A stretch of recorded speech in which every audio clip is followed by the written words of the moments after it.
Okay, guys. Thank you for watching.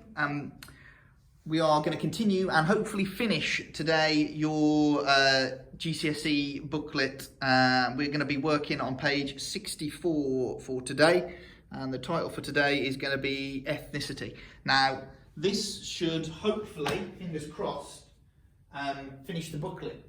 I said, what seems like an age ago, we'll try and do some online stuff, and I'll get some of this done so that we can work through a bit quicker and we can subsidise and get everything finished, and then we can go back to being in class. It's now looking like this is a flaming online course, the amount of stuff that we're going to have to do online.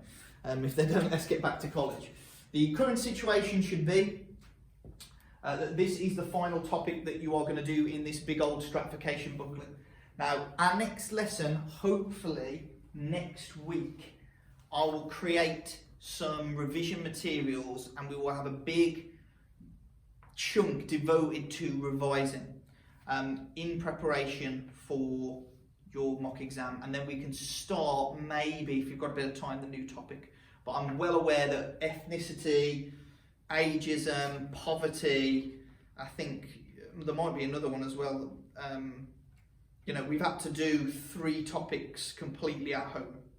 Now, so 3 topics at least. Now, ethnicity is quite straightforward, which is good. I was going to wait to do it in class with you, but because a lot of the stuff is going to come up again, so I thought I'll get in one, we'll get in early and we'll get to know the materials, and then when it comes back around again in crime and deviance, you'll be able to see it. But hopefully this is just as effective. Starting off on page 64. What we'd like you to do is to read through the first page and answer the questions at the bottom. Remember to use your sociological language that we have looked at in previous lessons, okay? Specifically when we're talking about ageism, and specifically when we were talking about gender, which would have been the kind of precursors to this topic in your booklet if we'd have gone in order. So it says, how did the Nazis single out the Jews from the rest of the population? Using sociological terms, which we discussed last lesson, how did the Nazis treat the Jewish population differently? Pause it now, read through the top of that page 64, go through, off you go, please.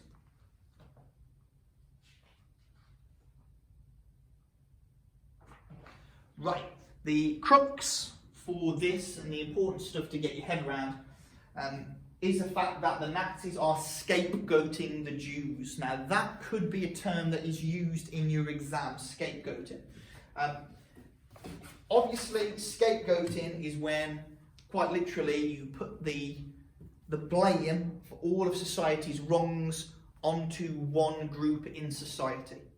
The Jews were blamed for the Germans losing the war, for the poor economic downturn, and consequently, they were treated differently because they were restricted from owning businesses, restricted from owning property. They had to go around with the Star of David on them.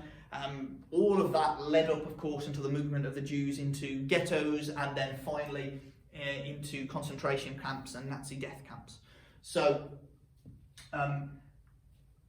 cheery one to start with today, but obviously today our plan is to look at ethnicity. Now, lots of ways that you might see this kind of scapegoating. And remember, scapegoating is the blaming of a group. And when you scapegoat somebody, you end up with discrimination, right? You end up with an act.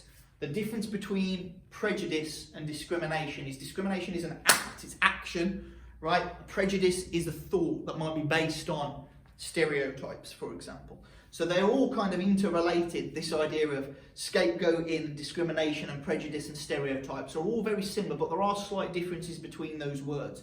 You're scapegoating, you're blaming a group for the problems, and this might lead to you acting differently towards them. A prejudice, a preconceived idea, right, is not necessarily an action, but often people with prejudices, which are based on stereotypes, do engage in discrimination. And the way that the Jews are treated, not maybe to the same degree, but you could potentially see this kind of scapegoating and discrimination still taking place in society today. Against Jewish people, yes, but other people of different ethnicities as well. So, if you turn your page over onto page 64, you will see at the top, race and ethnicity. Now, we have had this discussion before of what the differences are between race and ethnicity, but I'm going to put some words on the board now, and you need to decide whether or not they would fall under the category of a racial difference or whether they are an ethnicity-based difference. So clothing, race or ethnicity. Skin colour, race or ethnicity. Physical appearance, race or ethnicity. Religion, race or ethnicity. Food, race or ethnicity. So I'm hoping that you've segregated race and ethnicity, and you've said ethnicity is clothing, is religion, is food, whereas race is skin colour and your physical appearance. Now, obviously the differences are here that your ethnicity is your way of life. Remember, when you look at ethnicity, you're thinking of culture, and a 3-word definition for culture is your way of life. When it's race, it's differences in human bodies, and skin colour is the most profound one, but there could also be physiological differences, you know, lung capacity, ability to work at higher altitude, especially if you're in like Nepal or Bolivia, they'll have those adaptations. So don't, you know, again, depending on your position, that there will be some obviously biological differences that we get through evolution, but there are obviously significantly cultural differences, and we know culture is a social construct. So your ethnicity, your culture is something made by the society.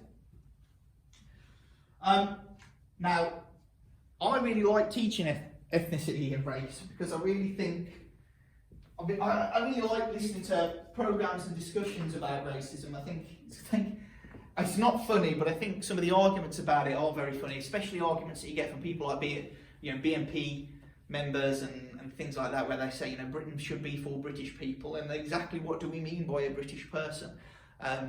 You know, basically they mean a white person, but a white person from where? Well, from Britain. Well, how long have they got to be in Britain for? Because, you know, even my heritage will be Anglo-Saxon and you know, from Norman and from other areas as well. So obviously, when we are going to be looking at ethnicity, our focus will be on ethnic minorities and their treatment, because that is one way of stratifying people into different groups. So first we need to look at perhaps what the theories are going to say about things like immigration and migration to the UK. Because Britain is a culturally diverse country, it means that there's lots of different cultures within it. And we've always had reasonably high, that's true, we've always had high levels of immigration. It's just now we call it immigration because you need some paperwork. Before, you know, 300, 400 years ago, you just called it just existing as a person and going wherever you wanted to go, because that was the freedom that you had to do. You got to think, it's only in the last 100 or so, 150 years that we've had, you know, restrictions on movement for human beings. The previous, what would it be, 100,000 to 250,000 years we've been evolving from, there weren't quite those restrictions. So, functionalist or Marxist, what do you remember about these theories? One of them will think immigration is a way for the ruling class to exploit another group in society who they will be able to pay poorly.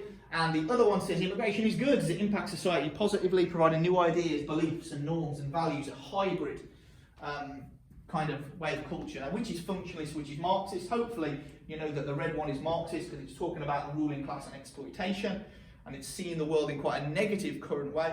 And then obviously the functionists, lovely rose-tinted view. I tried to make it like purpley, kind of rosy colour, with a rose-tinted view. So can you make sure that you've got your two definitions or your two explanations here of what our theories will think about immigration into this country? And the bit at the bottom of page 65 is we still don't really know what the impact's going to be of immigration in terms of with Brexit. We're still fleshing out that. That was a good idea, wasn't it? So, no political opinions there. Come on now. We move on to page 66. So we're now going to start to look at ethnicity, and we're going to start by considering the media. Once we've done the media, we're going to go on to look at something called institutional racism, but mainly we can use the media and institutional racism in the workplace as our two ways that we see ethnic minority and we see discrimination there. Now, what I would like you to do, this is going to be fairly unpleasant, but such is the case, there are two video clips here and here on the PowerPoint that I've attached. Now, what I would like you to do is pause it, and I would like you to watch some shows from the 70s in this country that were terrestrial mainstream shows that basically comedy shows about or were from a white perspective and treating how they treated ethnic minorities. And you'll see this fella, Alf Garnett was the name of the character. The guy who played him was a very pro-immigration, left-wing person, but his character in this is a real right-wing, horrible, kind of racist man. And you'll see on the clips that his attitude towards using foul language, you know, racially insensitive language, is primetime TV back in the 70s. Really, really surprising. You wouldn't see anything like it today. So, and it was done in such a way that everybody was kind of laughing with him. Even though the individual actor himself thought they should be laughing at him, the majority of the population were laughing with him because the representation of ethnic minorities then is as a nuisance, as a troublemaker, as a pain, as a problem. And if you watch these, you'll see. So as you're watching it, make some notes about what you think the representation is of these ethnic groups in the 1970s in British mainstream media. And then we'll go back and we'll look at some evidence to support what was going on. Right, so not the most pleasant of viewing, hopefully. And what we'll start to see here is our representations of black people as kind of freeloaders, or as job stealers. They can be both. You know, ethnic minorities as troublemakers, as people with different customs, as people who'd have, you know, backwards kind of people almost. And this is supported by some content analysis by Van Dyke in the early 90s. So this is, even though we're watching media there from the 70s, Van Dyke is going to say that in the early 90s and the late 80s, this is there's still a negative representation of ethnic minorities in the media. So they're seen as criminals, as a threat, and as abnormal. So firstly, ethnic minorities usually presented as the criminals and the robbers. They're the ones involved with the gangs. They're the ones who are dealing the drugs. They're less likely to be the victims of crime. So think back to maybe the police dramas that you've seen and see whether or not you think that's accurate. They're also more likely to be presented as a threat. So you'll see them taking advantage of the systems that are in place. So here it says, fraudulent advantage of Britain's generous welfare state. Sounds like a very new right thing to say, doesn't it, that? But they're backwards, they're extremists, they're fundamentalists, they're misogynists. And then finally, as abnormal, they're weird and they take part in wrong activities and different activities to what we should. So pop those down in that section, please, as the representations that Van Dyke shows. We see, you know, the way that these ethnic minorities are represented in TV in as early as the 1990s. Oh, sorry, I missed the bottom one off there. So arranged marriages would be an example of the activities that we would say these are abnormal, these are weird. Now, once you've done that, turn your page over to the page 67. Now, on page 67, we are going to talk about moral panics. Now, you will remember moral panics because we previously talked about moral panics when we did ageism. And we looked at the mods and the rockers, and that was by Stan Cohen. It was a good example of a moral panic about young people, and that really leads to perhaps these groups being targeted by the police and perhaps even, you know, not given jobs and a negative representation of young people. Now, moral panics, obviously, because they can work for age, they can work for ethnicity as well. And what you've got here is an example of two moral panics that you can use. The first one is obviously this image on page 67.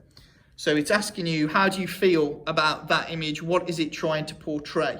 And what can it lead to? And obviously the image there that we're looking at relates to a moral panic of Islamophobia. So that is one example of a moral panic that we've seen. and you will tend to find that this will take place after terrorist attacks. There was a massive increase in hate crime and racist crime after the Manchester bombing. The same you would say in America after 9/11. I mean, 9/11 is really the catalyst, at least in my memory, for what we class as Islamophobia. So that's a prime example. The second one is, I think, the best example to use, and it is a classic study.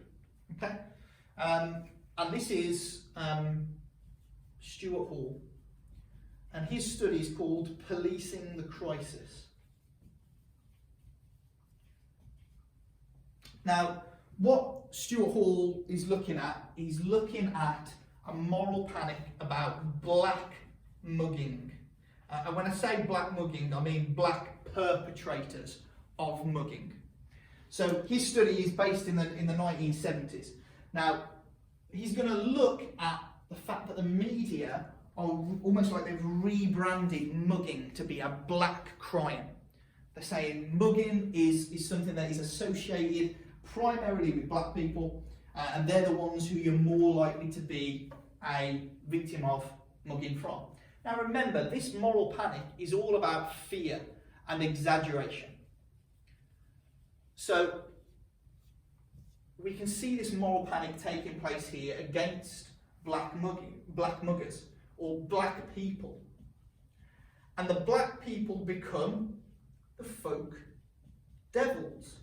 Now remember that we're using those key terms, a term that Cohen comes up with in his Mods and Rockers. We've got a moral panic, an exaggerated event causing fear, and we've got the group that you should be afraid of, which are your folk devils.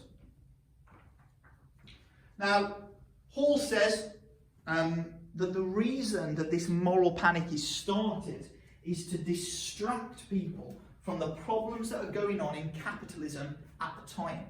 And these problems were unemployment, were riots, were low wages, okay? These are the kind of issues that we were being faced with in the 70s, which are your missing terms, obviously. Now, my question is, what theoretical perspective do we think Hall is writing from? Well, he mentions a distraction from capitalism. So that's going to tell me that there is a Marxist kind of underpinning of his writing here. And we'll talk overall the theory in a second, so we'll get to that. So there is a Marxist element to what he's saying. What is going to happen in the 1970s when we see the media talking about black mugging, when we see the black people become folk devils, we're going to see a targeting of black people by the police. And you're going to see issues of racism at work. It's exactly the same thing that you might say happens in Islamophobia today. So notice, it's a similar thing, you know. The moral panic's created, the events exaggerated, so it makes it now seem like every person who is a black person or every person who is a Muslim person is going to either be a terrorist or going to be a mugger. They become folk devils as soon as this moral panic is generated, and that's going to lead to targeting of that particular group by people in authority, like the police, or issues of racism at work and restrictions that they might face socially. So, Stuart Hall is obviously writing with a Marxist slant, but remember, the overall theory which talk about the impact of media and talk about the impact of maybe labels that you could give groups are these interactionists, okay? So this is all, whenever you see moral panic, it's always got like an interactionist edge to it. Because even though Stuart Hall, he's a bit of a Marxist, his theory is based on our interactionist ideas that it's all about interactions and the way that we consider the world as an individual, as opposed to looking at the giant picture. It's the way that we're going to look at the news and we're going to create these labels in our heads and react differently to the people with the labels. Now, obviously, we're going to look at a little bit of an example in just a second of the impact of moral panics on ethnic minorities. But of course, racism, here's the legislation, and I think this is always going to be a very useful thing in a conclusion of an essay. Has always been a concern of the government. They introduced the Race Relations Act in 1976, but recently, in 2010, the government introduced the Equality Act 2010. And the Equality Act 2010 is in every single booklet when it's mentioning class, age, gender, ethnicity, disability, sexuality, which says that people who are ethnic minorities or BME people, black minority ethnic people, should not be discriminated against in the workplace, by the police, by any institutions like the healthcare system because of the colour of their skin. But it might not necessarily always happen like that, as is the case for all of our different types of stratification. It's not quite as easy as we'd hoped. So what you've got on the board is a little bit of a revision of ageism for starters, and the fact that, you know, ageism can lead to discrimination, but moral panics, Islamophobia, and Stuart Hall's Police in the Crisis, black muggings, will also lead to targeting by the police and issues in the workplace. Now, when we see, and at the bottom of page 67, this is the this is something that we're going to cover in a lot more depth when we look at crime and deviance. You'll see this thing called institutional racism. Now, institutional racism basically means when an institution, a big corporation, discriminates on the basis of skin colour. So that is what institutional racism means. So make sure you write that down in the bottom. So a big institution discriminating on the basis of colour. And remember, it's got to be an action. They have to actively discriminate against people. So big institutions could be the NHS, could be the police, but it could be a workplace is an institution. Okay, if Trafford College refused to employ anybody to teach who was black, we would be an institutionally racist organisation. Obviously we're not, but that's an example. And what you can see is because, and this all kind of flows together, because of these moral panics, our interactionists would suggest, because we exaggerate these events and because we create folk devils in either our Muslim people or our black people, that's going to lead to institutions behaving in a discriminatory way towards them. And we can see that, boom, on page 68.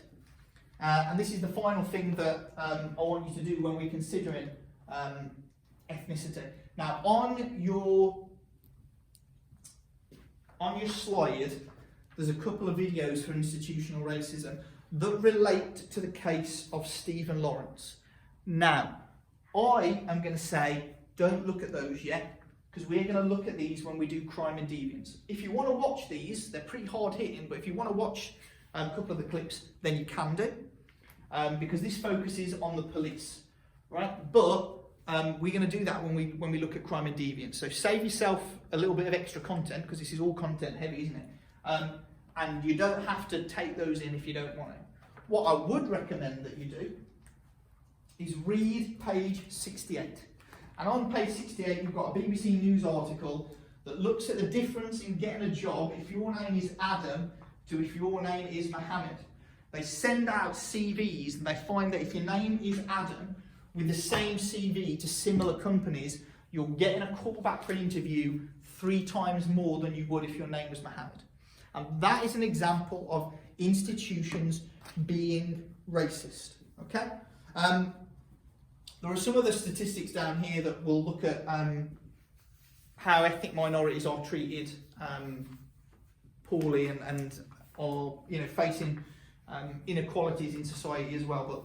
But take a look at the Adam versus Mohammed one. I mean, I don't know whether you think it was surprising, maybe you wouldn't, but certainly is still surprising. You know, that takes place in the workplace today.